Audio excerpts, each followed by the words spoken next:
Welcome to Suman TV. నేను మీ Suman TV Nag. కోల్కతాలో జరిగేటువంటి ఇన్సిడెంట్ గురించి విస్తుపోయేటువంటి నిజాలు బయటకొస్తూ ఉన్నాయి. ఒక సీఎం రోడ్డు మీదకొచ్చి ధర్నా చేయటం ఏంటో, దాని వెనకుండేటువంటి పొలిటికల్ వెండట ఏంటో, అండ్ దానితో పాటు ఒక మహిళకి ఇలాంటి అన్యాయం జరిగింది అనంటే దాని మీద ఇప్పటికీ జడ్జిమెంట్ రాకపోవటం ఏంటో, అండ్ అక్కడ జరిగేటువంటి మెడికల్ కాలేజ్‌లో అసలు ఏం జరుగుతోంది? దేనికి సంబంధించింది? ఇప్పటికి ఆ జడ్జిమెంట్ ఎందుకు ఆగుతోంది? అండ్ దీంట్లో పొలిటికల్ పార్టీస్ ఇన్వాల్వ్‌మెంట్ అసలు ఏ విధంగా జరుగుతోంది? అండ్ ఆ కాలేజ్‌లోనే ఎందుకు ఇలా జరిగింది? సో, గతంలో ఏమైనా జరిగిందా? అండ్ ఆ కాలేజ్ హిస్టరీ ఏంటి? విస్తుపోయేటువంటి నిజాలు బయటపడుతూ ఉన్నాయి. ఒక్కొక్కటి. ఈ వీడియోని పూర్తిగా చూడండి. సో, ఆ కాలేజ్‌లో జరుగుతున్నటువంటి నేర చరిత్ర ఏ విధంగా ఉంది గతంలో? అండ్ ఇప్పటికెందుకు బయటికొస్తుంది అనేటువంటిది పూర్తిగా ఈ వీడియో చూసిన తర్వాత మీకు తెలుస్తది. సో, దయచేసి ఈ వీడియోని పూర్తిగా చూడండి. అండ్ ఎవరైనా సరే ఇటువంటి కాలేజెస్ చూస్ చేసుకునేటప్పుడు ఒకటికి 2 సార్లు మాత్రం ఆలోచించుకోండి. So, coming to subject. Hello Ravindranath గారు. హాయ్ అండి నాగరాజ్ గారు. సార్, కాలేజ్‌లో నేర చరిత్ర అనేది గతంలో చాలా ఎక్కువగా ఉందని చెప్పేసి మనం విన్నాము. ఏంటి ఆ కాలేజ్ అంటే కాలేజ్ బ్యాక్‌గ్రౌండ్ ఏంటి? నాగరాజ్ గారు, ఆర్జికర్ మెడికల్ కాలేజ్ ప్రధానంగా అందరి దృష్టిని ఆకర్షిస్తున్నటువంటి ఒక కాంట్రవర్షియల్ కాలేజ్ అయిపోయింది. అతి పురాతనమైన కాలేజ్ ఆర్జికర్ మెడికల్ కాలేజ్ అంటే గోవిందకర్ కాలేజ్ ఇది కలకత్తా మహానగరంలో. దాని జియోగ్రఫికల్ స్ట్రక్చర్ చెప్దాం. మధ్యలో హుగ్లీ నది ఉంటుంది. హౌరా బ్రిడ్జికి దగ్గరలో ఉంటుంది. ఇక్కడ కలకత్తాలో ఈ ఆర్జికర్ మెడికల్ కాలేజ్ యొక్క సంగతులు ఏంటి, అసలు మెడికల్ కాలేజీలో గత చరిత్ర ఏంటి, ఏమేం జరిగాయి అని చెప్పుకునే ముందు కొంత నైసర్గిక స్వరూపం ఉందండి. ముఖ్యంగా కలకత్తాలో ఒక రెడ్ లైట్ ఏరియా ఉంది. నేను నెగిటివ్ చెప్పడం కాదండి, ఇంపార్టెంట్ పాయింట్ చెప్తున్నా. దాన్ని సోనాగచ్చి అంటారు. ఈ సోనాగచ్చి అనేది హుగ్లీ నదికి రెఫ్లో ఉంటుంది.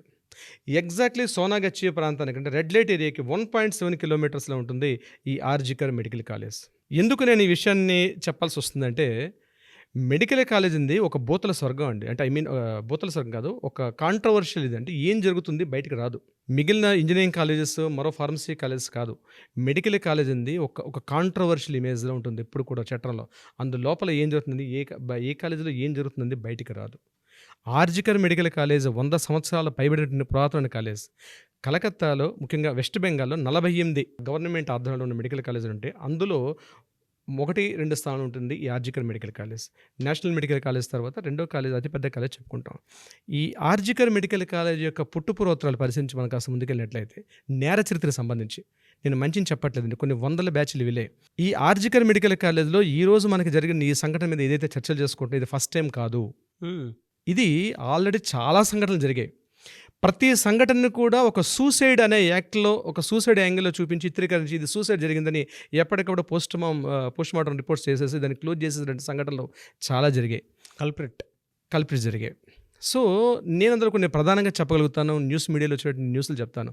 ఫస్ట్ టైం 2001లో కూడా బయటపడింది. ఉమెన్స్ హాస్టల్, బాయ్స్ హాస్టల్ దగ్గరలో సౌమ్య బిశ్వాస్ అంటే ఒక అమ్మాయి విగత జీవురాలే పడింది అక్కడ. అది సూసైడ్ కేసుగా చిత్రీకరించి క్లోజ్ చేసేసారు ఆ కేసు. ఆ యొక్క చరిత్ర యొక్క డీటెయిల్స్లోకి వెళ్ళినట్లయితే యాక్చువల్గా సౌమ్య బిశ్వాస్ అంది అక్కడ ఒక పోర్న్ రాకెట్ నడిచిందని, ఈ అమ్మాయి పోర్న్ రాకెట్ వ్యతిరేకంగా పోరాటం చేసిందని అప్పట్లో. సెక్స్ రాకెట్, పోర్న్ రాకెట్తో పాటు సెక్స్ రాకెట్ రెండు సిమిలర్గా దగ్గర పదాలు ఉన్నాయి, టెర్మినాలజీ వేరే ఉంటుంది లీగల్గా. సో ఈ రెండు అక్కడ జరిగాయి. ఇక్కడ ఈమెను ఫోర్స్ చేసినప్పుడు సౌమ్య బిశ్వాస్ అక్కడ ప్రతిఘటించింది.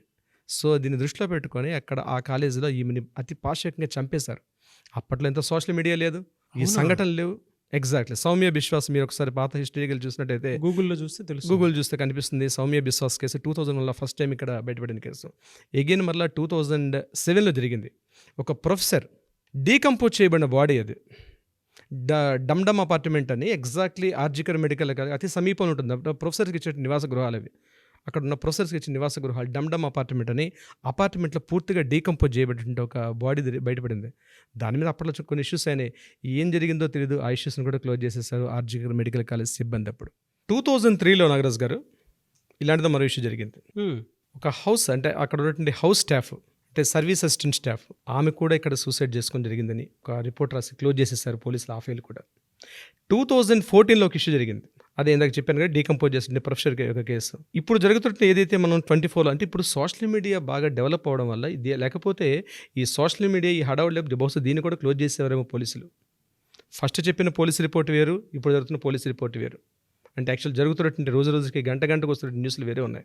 యాక్చువల్గా ఈ ఇష్యూలో ఏదైతే ఇప్పుడు మనం మాట్లాడుకున్న కరెంట్ ఇష్యూ గురించి మాట్లాడుకున్నట్లయితే, కరెంట్ ఇష్యూలో 3 కల్పిట్స్ ఉన్నారని, ఆ ముగ్గురు కల్పిట్స్లో ఆల్రెడీ ఎప్పుడైతే జరిగిందో ఆగస్ట్ 9th జరిగిందో ఆగస్ట్ 9th నైట్ ఆ ముగ్గురు కూడా ఫ్లైట్ ఎక్కి ఆల్రెడీ వెళ్ళిపోయారు. అందులో శుభంజన్ మహాపాత్ర అనే పేరు ప్రధానంగా కనిపిస్తుంది. ఇతను వెస్ట్ బెంగాల్లో టీఎంసీ పార్టీ యొక్క ప్రధాన ఎంపీ గారు అబ్బాయిగా తెలుస్తుంది ఈ విషయం. ముఖ్యంగా మెడికల్ కాలేజ్ ఈ ఆర్జికర్ మెడికల్ కాలేజ్లో హాస్టల్స్ రూమ్స్లో జరిగేదంతా కూడా సెక్స్ రాకెట్. క్లియర్గా చెప్పొచ్చు, పచ్చిగా మనం క్లియర్గా చెప్పొచ్చు, ఎందుకంటే న్యూస్ అలా వస్తుంది. ప్రతి హాస్టల్స్లో ఉమెన్స్ హాస్టల్ అయితేనేమి, మేల్ హాస్టల్స్ అయితేనేమి, ఇవన్నీ కూడా సెక్స్ రాకెట్ జరుగుతుంది. సెక్స్ వర్కర్స్ వస్తారు, సోనాగచి ప్రాంతం నుంచి సెక్స్ వర్కర్స్ వచ్చి ఇక్కడ పేయింగ్ గెస్ట్లుగా వెయిట్ చేస్తూ ఉండి, ముఖ్యంగా కంట్రోలింగ్ ఉండదండి. ఈ యొక్క హాస్టల్స్లో మెడికల్ కాలేజ్ హాస్టల్స్ మీద ఎవ్వరికి ఎటువంటి కంట్రోలింగ్ ఉండదు. డైరెక్ట్గా ప్రొఫెసర్స్ ఉంటారు, ప్రొఫెసర్స్ పైన వీసీ కాలేజ్ ప్రిన్సిపాల్, సూపరింటెండెంట్, ఆ పైన ఉండేది వీసీ ఉంటాడు, దీనిపైన ఉండేది గవర్నర్ ఒకటి. మనకు తెలుసు ఇవన్నీ కూడా కాలేజెస్. ఈ హాస్టల్స్ల మీద సరైనటువంటి నిఘా ఉండదు. ఆర్జికర్ హాస్పిటల్ ఉంది, మరి పేరు పొందినటువంటి కాలేజీ. ఇటువంటి విషయాలకు ముఖ్యంగా సెక్స్ రాకెట్స్ కానీ, హ్యూమన్ ట్రాఫికింగ్ కానీ, ముఖ్యంగా మత్తు పదార్థాలు తీసుకోవడం కానీ, హ్యూమన్ ట్రాకింగ్, ఇంకోటి ఏంటంటే హ్యూమన్ ట్రాఫికింగ్ అని బాగా జరుగుతుంది ఇక్కడ. ముఖ్యంగా ఏజ్ బిట్వీన్ 20 నుంచి 27 years మధ్యలో గర్ల్స్, అంటే అప్పుడే ఫ్రెష్గా వాళ్ళు మెడికల్ కాలేజ్ ఫస్ట్ ఇయర్ వచ్చిన బ్యాచ్, సెకండ్ ఇయర్ వచ్చిన బ్యాచ్లు మాత్రం హ్యూమన్ ట్రాఫికింగ్కి బాగా గురవుతున్న కాలేజీలో ఆర్జికర్ మెడికల్ కాలేజ్ ఒకటిగా చెప్పుకోవచ్చు. ఇంకొకటి ఇంపార్టెంట్ విషయం ఏంటంటే, ఈ ఆర్జికర్ మెడికల్ కాలేజ్ ప్రధాన అభియోగం ఏంటంటే, సోనాగచి ప్రాంతం నుంచి గర్ల్స్ని తీసుకొచ్చి ఇక్కడ సెక్స్ రాకెట్ నిర్వహిస్తూ ఉంటారు. అంటే ఎక్కడ ఈ ఇప్పుడంటే మనకు ఓయో రూమ్స్ వచ్చాయి. ఆర్జికర్ మెడికల్ కాలేజ్ అనేది మోడర్న్గా చెప్పుకోవాలంటే ఒక ఓయో రూమ్స్గా పనిచేస్తాయి. ఉమెన్స్ హాస్టల్స్ కానీ, మేల్ హాస్టల్స్ కానీ, మేల్స్కి మేల్ జరుగుతుంది, ఉమెన్స్కి ఉమెన్ జరుగుతుంది. కొన్ని చాలా విషయాలు మోర్ దెన్ 90% ఆఫ్ ఇష్యూస్ అనేవి బయట పబ్లిక్లో రాకుండా మేనేజ్ చేసుకుంటూ ఉంటారు ఆర్జికర్ మెడికల్ కాలేజ్లో. దీనికి ప్రధాన కారణం ఏమిటి అంటే, స్టూడెంట్స్ అనేవారు కట్టు బానిసలకు బతుకుతారు. ఎగ్జాక్ట్లీ, మెడికల్ కాలేజీలో స్టూడెంట్స్ అంటే కట్టు బానిసలు, కట్టప్పల్లా బతుకుతారు. ఎందుకంటే ఇక్కడ మిగిలిన ఇన్స్టిట్యూట్స్లో కాకుండా మెడికల్ కాలేజీలో ప్రొఫెసర్ చేతిలో వీళ్ళ మార్క్స్ ఉంటాయి. థియరీ ఉంటుంది, ప్రాక్టికల్ ఉంటుంది. థియరీ అనేది ఎన్ఎంసీ నేషనల్ మెడికల్ కౌన్సిల్ ఆధ్వర్యంలో థియరీ పార్ట్ నడుస్తుంది, కానీ ప్రాక్టికల్స్ మొత్తం కూడా ప్రొఫెసర్ చేతిలో ఉంటాయి. సో ప్రొఫెసర్ అనేవాడు వీళ్ళ చేతిలో ఉంటాడు. ఏం చేయాలన్నా భయపడతారు, తమ కెరీర్ కోసం భయపడతారు. అక్కడ ముఖ్యంగా మేల్ని పక్కన పెడితే ఫిమేల్స్ భయపడతారు. పేరెంట్స్కి చెప్పుకోలేరు, ఫ్యామిలీ మెంబర్స్ చెప్పుకోలేరు, సొసైటీలో చెప్పుకోరు, సోషల్ మీడియాకి రావాలంటే భయం, తమ కెరీర్ ఎక్కడ పోతుందని చెప్పి. ఇది చాలా చోట్ల జరుగుతున్నప్పుడు కూడా ఆర్జికర్ మెడికల్ కాలేజ్ దీనికి మెయిన్ అడ్రస్ అయిపోయింది. ఈరోజు జరిగిన సంఘటన దృష్టి అయినా ఇప్పటికైనా అవేర్నెస్ రావాలి, మెడికల్ కాలేజ్ యొక్క సిస్టమ్స్ మారాలి. ఇక్కడ ప్రధానంగా ఈ మెడికల్ కాలేజీలో ఉన్నటువంటి ప్రిన్సిపాల్స్ని అపాయింట్ చేసే సిస్టమ్ అంతా కూడా గవర్నమెంట్ చేతిలో ఉంటుంది. Government medical college. సో ఇక్కడ ఆ రాజకీయానికి అనుకూలంగా, అంటే వీళ్ళ పాలిటిక్స్కి అనుగుణంగా ఉన్నటువంటి కాలేజ్ వాళ్ళు అక్కడ మేనేజ్మెంట్లు పెడతారు. ఇప్పుడు ఏదైతే ఈ రోజు ఇన్సిడెంట్లో మనం చెప్పుకున్నటువంటి సంజయ్ ఘోష్, ఇతను కొత్తగా ఏం కాదు, ఇతని మీద కూడా చాలా నేర చరిత్ర ఉన్నది. గడిచిన ఇది ఆల్మోస్ట్ 8th year అదే కాలేజ్ ప్రిన్సిపాల్గా, సూపరింటెండెంట్గా పనిచేస్తున్నాడు. 8 years నుంచి పనిచేస్తున్నటువంటి సంజయ్ ఘోష్ కూడా చాలా నేర ప్రవృత్తి కలిగి ఉన్నాడు. హ్యూమన్ ట్రాఫికింగ్లో ఇప్పటికే 2 సార్లు ఈయన మీద ఎఫ్ఐఆర్ కూడా నమోదైంది. ఎఫ్ఐఆర్ నమోదైన వ్యక్తిని ఇప్పటికీ ఎలా కొనసాగిస్తున్నారు అనేది ప్రశ్నార్థకం. ఇది చెప్పాల్సిందే ఆ కాలేజ్ యొక్క మేనేజ్మెంట్ కావచ్చు, లేకపోతే వీసీ గవర్నర్స్ దీనికి సమాధానం చెప్పాలి. ఈ యూనివర్సిటీస్ అన్ని కూడా గవర్నర్స్ అండర్లో ఉంటాయి. అవును, ముఖ్యంగా తృణమూల కాంగ్రెస్ పార్టీ అంది ఒక పార్టీ కార్యకర్తగా పనిచేస్తున్నట్టుగా చెప్తారు ఇక్కడ ఇతను. అక్కడ ఏంటంటే ఈ ముఖ్యంగా ఈ ప్రాక్టికల్స్ ఎగ్జామ్స్ జరిగేటప్పుడు అఫీషియల్ ఫీజెస్ కాకుండా, ఈరోజు మనం ఏదైతే కల్పరేట్ మనం ఈ సంఘటనలో బాధితుల గురించి మనం మాట్లాడితే, ఈ అమ్మాయి ఆడియో క్లిప్లో కూడా ఒక న్యూస్ చెప్పింది. ఇక్కడ మనకు ప్రాక్టికల్ ఎగ్జామ్స్తో they are asking more money, అంటే అఫీషియల్ రికార్డ్స్ కాకుండా అన్అఫీషియల్గా they are charging extra money అని చెప్తున్నది అమ్మాయి. ఒక వీడియో క్లిప్ కూడా ఆడియో క్లిప్ కూడా బయటకు వచ్చింది. ఈ లంచగొండితనం అంటే ఎక్కువగా కరప్షన్, ఓవర్ కరప్షన్ ఉంది ఈ కాలేజీలో ఎక్కువగా ఉంది ఆర్జికర్ మెడికల్ కాలేజీలో. ఇంకొకటి ప్రధాన విషయం, అవయవాల మార్పిడి, ఇంటర్నల్ హ్యూమన్ ఆర్గాన్స్ని ఇక్కడ ట్రాఫికింగ్ చేయడం ఉన్నది ఆర్జికర్ మెడికల్ కాలేజీ ప్రధానంగా ఉంది.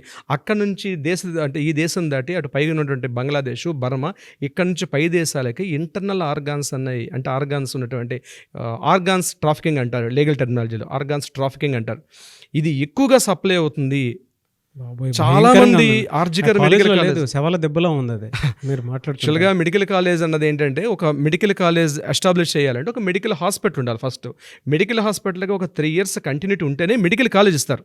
మెడికల్ హాస్పిటల్ 3 years కంటిన్యూటీ ఉండాలి. దీనికి అనుసంధానంగా పనిచేస్తుంది. ఎందుకంటే ప్రాక్టికల్స్కి హాస్పిటల్కి వెళ్ళి వాళ్ళ థియరీ ప్రాక్టికల్స్ నేర్చుకుంటారు ఉద్దేశంతో. ఆర్జికర్ మెడికల్ కాలేజ్ ఎప్పటికే కాదు, 100 ఏళ్ల నుంచి చాలా ఇష్యూస్ జరుగుతున్నాయి. ఇప్పుడు ఈ సందర్భంలో ఏంటంటే మెడికల్ కాలేజీల యొక్క వ్యవస్థ మీద కూడా ప్రభుత్వం దృష్టి పెట్టాల్సిన ఆవశ్యకత ఉంది. ఇప్పటికైనా ఒక మెడికల్ కాలేజీలో పేరెంట్స్ తమ స్టూడెంట్స్ని జాయిన్ చేసేటప్పుడు ఆ మెడికల్ కాలేజ్ యొక్క ప్రీవియస్ హిస్టరీ ఏమిటి, అన్ఫార్చునేట్ అండి. ఒక ఒక దురదృష్టమైన సంఘటన మన సొసైటీ జరుగుతుంది ఏంటంటే, మన పిల్లల్ని ఎల్‌కేజీ నుంచి 10థ్ క్లాస్‌లో జాయిన్ చేయాలంటే ఏ ప్రైవేట్ స్కూల్ బావుంటుంది, లక్షల్లో ఫీజు చెల్లించి చేయిద్దాం అనుకుంటాం. కానీ వన్స్ నీట్ ఎగ్జామ్ రాసిన తర్వాత మెడికల్ కాలేజీలోకి వెళ్ళాలంటే ఫస్ట్ ప్రయారిటీ మనం ప్రిఫర్ చేసేది మాత్రం గవర్నమెంట్ కాలేజెస్. అంటే ప్రభుత్వం ఎల్‌కేజీలని ఇంత first class, second class, third class, 10థ్ క్లాస్ వరకు మనం చదివించలేదా? ఈ యొక్క సిస్టమ్ మారాలండి. ప్రభుత్వ వ్యవస్థ మారాలి. ఎడ్యుకేషన్ సిస్టమ్ మారాలి. విదేశాల్లోగా ఫ్రీ ఎడ్యుకేషన్ ఎప్పుడైతే పెట్టగలుగుతామో దాని మీద కూడా దానికి ఒక స్పెషల్ వింగ్ ఉండాలి. ఒక ప్రత్యేక వ్యవస్థ ఏర్పాటు చేయాలి. ప్రత్యేక చట్టాల యొక్క రూపకల్పన జరగాలి. అటువంటి సందర్భంలో విద్యా వ్యవస్థ బాగుంటుంది. ఆర్జేకర్ లాంటి వరస్ట్ మెడికల్ కాలేజెస్ అన్నాయి ఇప్పటికైనా కళ్ళు తెరిచి సర్దుకోకపోతే రాబోయే రోజుల్లో భారీ మూల్యం చెల్లించుకుంటాయి. బట్ మీరు చెప్పిన దాని ప్రకారం అయితే అండి, అంటే మెడికల్ కాలేజ్ని చూస్ చేసుకునేటప్పుడు డెఫినెట్గా దాని హిస్టరీ ఏంటనేటువంటి విషయం కూడా తెలుసుకోవాల్సినటువంటి బాధ్యత కూడా చాలా ఉంది. హ్యూమన్ ట్రాఫికింగ్ అన్నారు, ఆ ప్రిన్సిపల్ మీదే ఉందని చెప్పారు. చూడండి, అసలు మీరు ఏదన్నా అంటే ఈ వీడియో చూసిన తర్వాత అయినా సరే మీ పిల్లలకి ఒక మంచి కాలేజ్లో జాయిన్ చేయించాలి అనుకున్నప్పుడు కాలేజ్ నేర చరిత్ర ఉందా లేదా అనేటువంటి విషయం కూడా 1-2 సార్లు రీచెక్ చేసుకొని వెళ్ళండి. నిజంగా అండి, అంటే ఇది వచ్చిన తర్వాత అవేర్నెస్ అనేది చాలా బలంగా పెరిగిందని చెప్పేసి అంటాను నేను. ఎవరైనా సరే మెడికల్ స్టూడెంట్స్ తెలుసుకోవాల్సినటువంటి విషయాలు, అవేర్ అవ్వాల్సినటువంటి విషయాలు, అండ్ పేరెంట్స్ కూడా అవేర్గా ఉండాల్సినటువంటి విషయాలు చాలా ఉన్నాయి ఇందులో. Really great. సామాజిక బాధ్యతతో కొన్ని సంఘాలు, ముఖ్యంగా సంఘాలు కూడా, హ్యూమన్ రైట్స్ కానీ ఇట్లాంటివన్నీ కూడా ఈ యొక్క మెడికల్ కాలేజ్ మీద ఏదైతే ఉందో ఒక వ్యవస్థను ఏర్పాటు చేసుకోవాలి. నిజంగా చెప్తారండి, మెడికల్ కాలేజ్ అన్నది మిగిలిన ఎడ్యుకేషన్ సిస్టమ్ కాదు. మెడికల్ కాలేజ్ స్టూడెంట్ అంటే మిగిలిన ఎడ్యుకేషన్ లాగా చదువుకునే కుర్రాడు కాదు.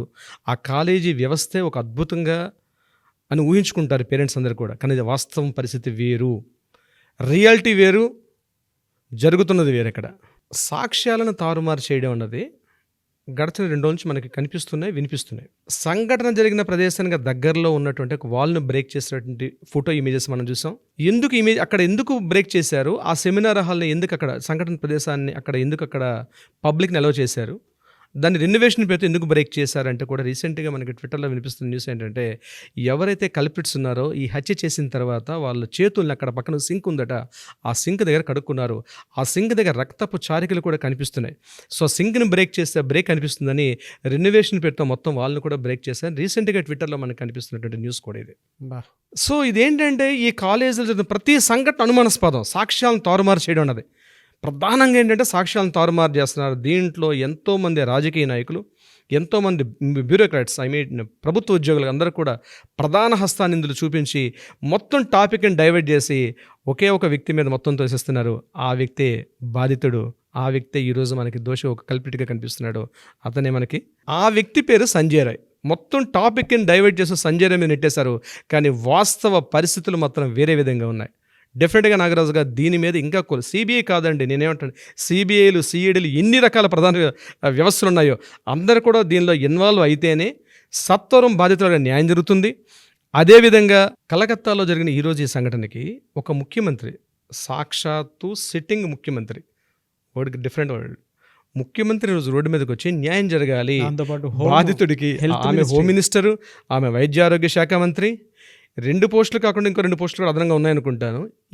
తనే రోడ్డు మీదకి వచ్చి న్యాయం చేయాల్సిన వ్యక్తే న్యాయం చేయకుండా పోయి రోడ్డు మీదకి వచ్చి నిందితుడిని మేము వారం రోజుల్లోగా జరిగిపోవాలి, అతన్ని ఉరితీసేయాలి అంటే ఏం చేయాలనుకుంటుంది గవర్నమెంట్? అక్కడ కాలేజీలో జరుగుతున్న చాలా అవకతవకల్ని పులి స్టాప్ పెట్టేద్దామనే ప్రయత్నం చేస్తున్నటువంటి ఆ విషయం అర్థమవుతుంది. విషయం అది కాదు. విషయం ఏంటి, అక్కడ ఆర్జికర్ మెడికల్ కాలేజీలో చాలా అవకతవకలు, అవి కూడా బయటకు రావాల్సిన అవసరం ఉంది.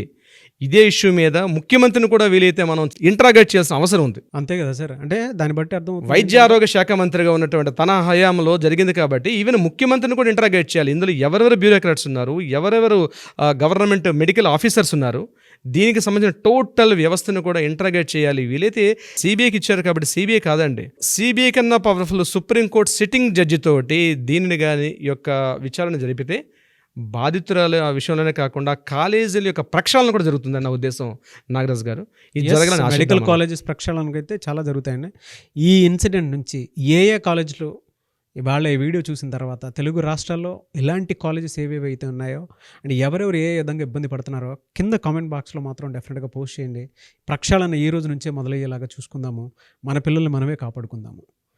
ప్రతి చోట ఆర్జికర్ కాలేజ్ లాంటివి చాలా ఉంటాయండి. అంటే బయటపడవు. బట్ ఇన్సిడెంట్ బయటకు వచ్చిన తర్వాత ఎంతోమంది స్టూడెంట్స్ ఇవాళ ప్రాక్టికల్ మార్క్స్ ఎక్కడ తక్కువైపోతాయేమోనో, లేదంటే టీచర్స్ కొంతమంది భయపెట్టే పరిస్థితులు చాలా చూస్తాం. సో, ఈ ప్రక్షాళన ఎక్కడి నుంచే మొదలవ్వాలని కోరుకుందాం. మీరు ఏదున్నా సరే మీ పిల్లలకు సంబంధించి కింద కామెంట్ బాక్స్లో పోస్ట్ చేయండి. అండ్ ప్రతి మెడికల్ కాలేజ్ గురించి మీరు డెఫినెట్గా మొహమాట లేకుండా ఎవరైనా మాట్లాడాలి అనుకునేటువంటి వాళ్ళైనా సరే మీరు రావచ్చు. Thank you so much sir. Thank you so much Nagaraj గారు.